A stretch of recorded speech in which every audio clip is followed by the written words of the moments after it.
રાજકોટ લોકસભા બેઠકના વીરવા ગામ ખાતેના જે સંસદીય મત વિસ્તાર છે ત્યાં ગામના લોકો છે તેમની સાથે વાત કરીશું। ગામ અંદર નહીં, રાજકોટ જિલ્લાની અંદર કે 27 વર્ષની અંદર એક ડેમ નથી બનાવ્યો। તમે જેની કોર આંગળી સીંધો ને એની કોર દારૂ વેચાય અને છે ગાંધીનગર લગી હપ્તા પોગે નકર શું કામ ભાઈ આટલો બધો દારૂ વેચાય છે? દારૂ વેચાવો જ ન જોઈએ ગુજરાતની અંદર, ગાંધીના ગુજરાતમાં આટલો બધો દારૂ વેચાય। આ વિકાસ કર્યો કહેવાય? કયો વિકાસ? અમે ભાજપની સાથે કાયમ હોય છીએ અને રહી છીએ, તો આ વિકાસ કર્યો તમે કહેવાય? તો આ વિકાસ કર્યો તમે કયો વિકાસ? અમને વિકાસ ક્યાંય દેખાતો નથી।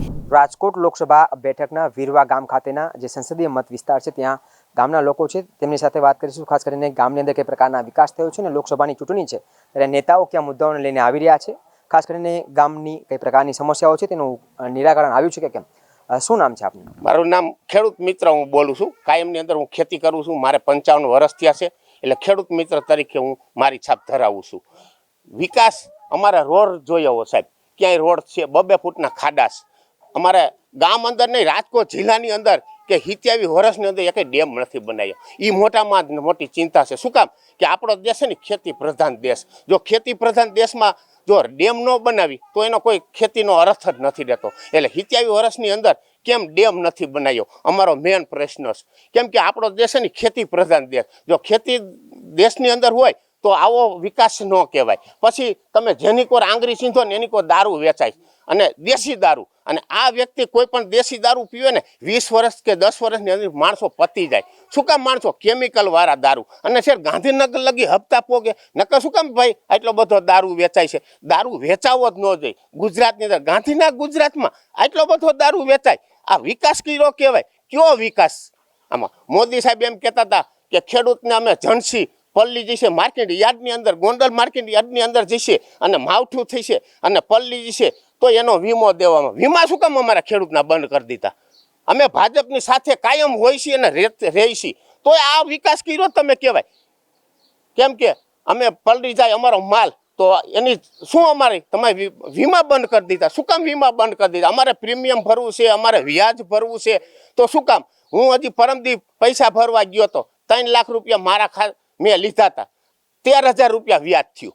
તમે સરકાર એમ કહે કે અમે 0% વ્યાજ થયું, તો મારી પાસે 13,000 રૂપિયા શું કામ વ્યાજ લીધું ભાઈ? હે, મોદી સાહેબ કે ભાજપ વાળા એમ કહે છે અમે 0% ખેડૂતને આપવાના છીએ, અને આપતા હતા તો ઓણ કેમ લીધા? શું આ બધી ચૂંટણી આવે છે એટલે ફંડ અમારા હાટું થઈને લીધા છે? શું કામ લીધા પૈસા 13,000 રૂપિયા? અને જોતું હોય તો હું બેંક ઓફ બરોડામાં મારી હારે આવો અને હું બતાવું કે 13,000 રૂપિયા મેં વ્યાજ ભર્યું। શું કામ વ્યાજ લીધું? હે, હા, 50% નથી થઈ સાહેબ। ખેડૂત એક આપણો દેશ છે ખેતી પ્રધાન દેશ છે, ખેડૂતની આવક ડબલ નથી થઈ પણ ઘર હાલે એમ નથી સાહેબ અત્યારની અંદર। શું કામ? કોઈ વસ્તુનું ઉત્પાદન નથી આવતી। શું કામ? કે આકાશી માથે છે, ગ્લોબલ વોર્મિંગ વધતી જાય છે અને નેતા હે ને વૃક્ષો વાવતા જાય, એ વૃક્ષ ઉગતા નથી સાહેબ। શું કામ નથી ઉગતા? તમે એની જતન કરવું પડે, તમારે જતન ન કરો ને તો એ વૃક્ષો ઉગે નહીં। કરોડો રૂપિયા, અબજો રૂપિયા ફોટા પાડીને જો આ વૃક્ષ વાવતા હોય, આવડો મોટો ખર્ચો કરે અને વૃક્ષ ઉગે નહીં।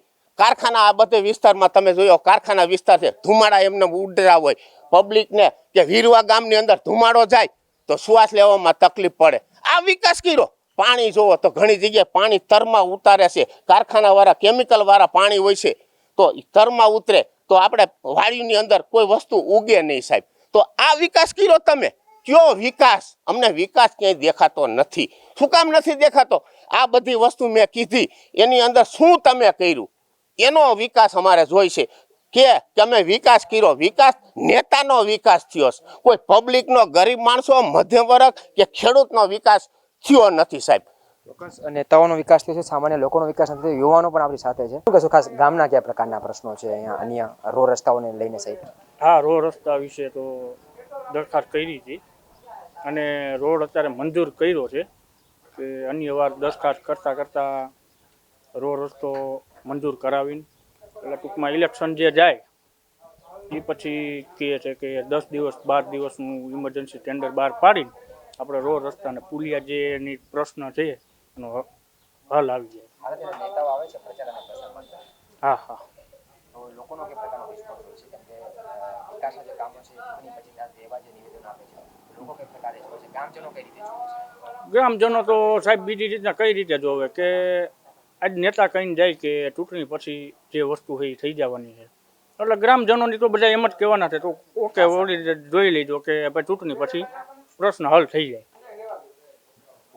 કામ થાય છે કે કામ કામ તો જોકે ટોકો રસ્તો દરખાસ્ત કરી હોય તો રસ્તો થઈ ગયો હોય. મંજૂર થઈ ગયું છે પણ હજી રસ્તો બન્યો નથી. હા, મંજૂર થયો એટલે ટૂંકમાં ઇલેક્શન આવી ગયું ને એમાં એવું છે કે થિકનેસ વધારે છે ને એવી રીતે એવો બધું પ્રશ્ન થયો છે, એટલે કઈ રીતનો પ્રશ્ન હોય એ તો હવે ચૂંટણી પછી ખબર પડે. હાલ અત્યારે આ રસ્તો તો મંજૂર થયો છે પરંતુ તેમ છતાં પણ હજુ કામ છે તે નથી કરવામાં આવ્યું. ચૂંટણી બાદ થશે તે પ્રકારનું વાત કરવામાં આવે છે. પાછું આપણે ખેડૂત મિત્ર સાથે વાત કરીશું. શું કહેશો આપ, જે પ્રકારે ખેતરના જણસીના જે ભાવો છે તેને લઈને ખેતીમાં હાલ અત્યારે કઈ પ્રકારનો માહોલ દેખાય છે અને ખેતીના પૂરતા પ્રમાણમાં ભાવ ખેડૂતને મળે છે કે નથી મળતો? સાહેબ, ચણાનો ભાવ સરકારે 1088 રૂપિયા ભાવ નક્કી કર્યો છે. સરકાર જણસી લેવાનો ચણાનો ભાવ માર્કેટ યાર્ડમાં જાવ તો 1100 થી 1150 રૂપિયા ભાવ છે. તો સરકારને આવી રીતે ભાવ લેવાનો અમારી પાસેથી ખેડૂતને? એટલે એવું સરકાર જે યાર્ડ કરતા ભાવ અમને ઝાઝો મળવો જોઈએ. આ મારો મેન પ્રશ્ન છે. ચણાનો મેં તમને વાત કરી એમ ચણાનો આટલા ભાવ હોય તો હું તો 1100 ને 1150 રૂપિયા મળે છે માર્કેટ યાર્ડની અંદર. તો સરકારી અમુકના ઓછા પૈસા દેવા માગે છે, અમારી પાસે ઓછો ભાવ દેવા માગે, એ પ્રશ્ન છે અમારો. કોઈ પણ વસ્તુ ન હોય, અમે કપાસ હોય, મગફળી વાવતા હોય, સરકાર અમારી પાસેથી ગમે વસ્તુ લઈ જાય છે પણ ઓછા ભાવે લઈ જાય છે, યાર્ડની અંદર વધારે ભાવ આવે છે. તો એ સરકારનો અરજ શું છે?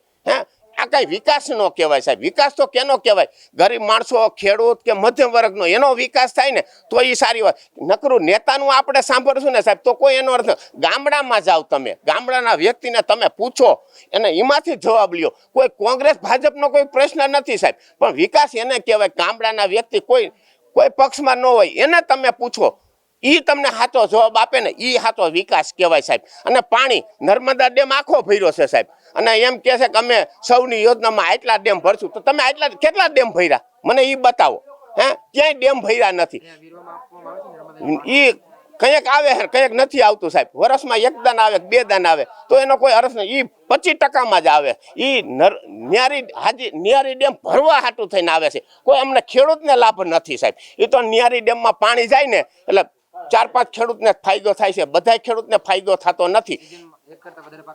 ના, અમારા અહીંયા સાહેબ અમારા લોધિકા તાલુકો એવો છે કે એમાં કોઈ વિકાસ નથી. શું કામ વિકાસ નથી?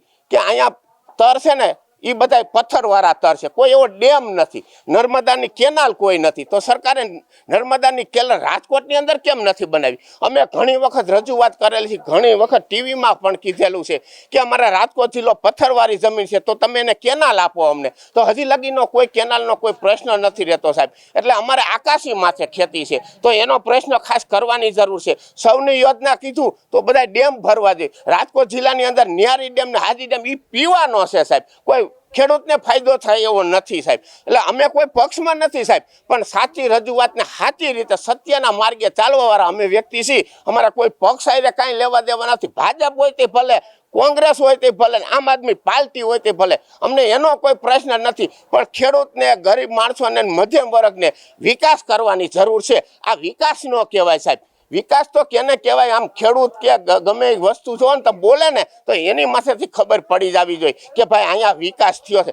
3-3 ફૂટના ખાડા રસ્તા માથે તમે જોઈ આવો કેટલા એક્સિડન્ટ થતા હોય, દારૂ પીને કેટલા ગાડીઓ ફટકાડે છે સાહેબ. તો એ વિકાસ નો કહેવાય છે. ગાંધીનગર લગી હપ્તા પોગે અને ગાંધીના ગુજરાતમાં એટલો બધો દારૂ વેચાય. ભાજપ આવ્યા પછી દારૂ વધારે વેચાય છે સાહેબ. તો ગાંધીનગર લગી મહેરબાની કરીને હું 2 હાથ જોડીને વિનંતી કરું કે વ્યસન બંધ કરાવો આપણા દેશની અંદર. કોઈ વ્યસન, દારૂ એક નહીં, કોઈ વ્યસન આપણા દેશની અંદર હોવું ન જોઈએ. જો દારૂ ને આ બધી વસ્તુનો થઈ જાય ને એને વિકાસ કહેવાય સાહેબ. ચોક્કસપણે વ્યસન છે પણ બંધ કરવું જોઈએ. જો વ્યસન બંધ થશે તો વિકાસ થશે એમ કહેવાનું છે. તે ઉપરાંત કહી શકાય કે ખેડૂતને લઈને અનેક પ્રશ્નો છે, ખાસ કરીને ગરીબ વર્ગ, મધ્યમ વર્ગ અને ખેડૂત જો તેની આવક કહી શકાય કે વધશે, તેઓનું જીવન ધોરણ સુધરશે તો વાસ્તવિક રીતે વિકાસ થયો છે. પરંતુ નેતાઓનો વિકાસ થાય એ વાસ્તવિક વિકાસ નથી તેવું ખેડૂતનું કહેવું છે. ત્યારે ખાસ કરીને આગામી લોકસભાની ચૂંટણીને કહી શકાય કે મિશ્ર પ્રતિસાદ પણ જોવા મળી રહ્યું છે. ત્યારે ખાસ લોકો દ્વારા કઈ પ્રકારે મતદાન કરવામાં આવે છે તે ખાસ કરીને હવે જોવું રહેશે. કેમેરા પર્સન ગૌતમ લશ્કરી સાથે દિલાવર ચુડેસરા, ચાંદની ન્યૂઝ,